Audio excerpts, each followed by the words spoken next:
So the supplies that I used was color pencils, a map that was already printed out, some tape, scissors, a mechanical pencil, and so it's important that it's sharp because it will make it easier. And again, an eraser that's sharp if possible, and of course lots and lots of fine liners in different widths. And last of all, we have the sheet of paper that I'm going to be drawing on. So the first thing is that I am going to cut off the borders of my maps. So if you can print borderless, that would, cut out this step. Then I am going to line this up and make some marks on each side of the paper. So I'm first going to make it on this side where I can see the printing, and then I'm going to make it on the other side.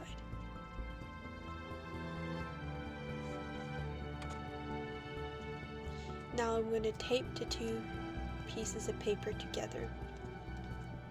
Because my printer only allows A4, so I had to do it this way. Alright, and now I am going to cut off the excess paper.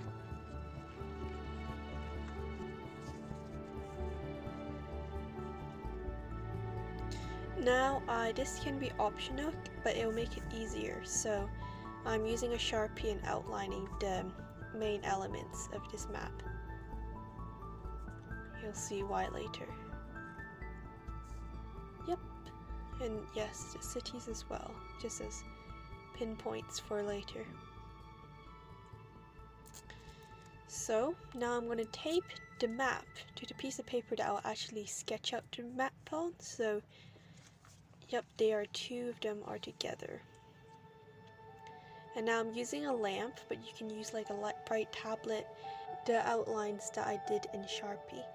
But before I put those pencil lines into ink, I am going to write out all my pens on a piece of paper that is similar or identical to the piece of paper that I'm going to be drawing on. And so that's the brush marker that I'm doing right now, which will help me fill in things. So just checking if there's any bleeding. And so I'm outlining it now. And then I fill in the map. So I skipped a lot of the process because I was just too busy concentrating. But now we're moving on to the water currents. So the first line that I'm doing are quite long and there's small breaks in between. And then the second lines that I do have larger lines in between, and it's further away from the landforms. And then the third lines that I do, they're not like forming a cohesive line anymore, but they're just showing like large currents. And so this just makes it look more realistic in my opinion.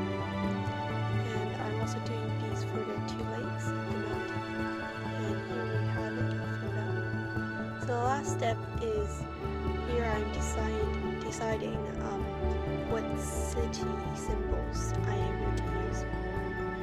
So first I tried with a ruler, but I decided it was quite jagged, so I ended up using these square templates that turned out a lot nicer. Yep, and then I'm using a thicker pen, just because I think that looks neater. So filling in all the icons was the last step for me before photoshopping it on a computer. So thank you all so much for watching, and I hope to see you guys next time.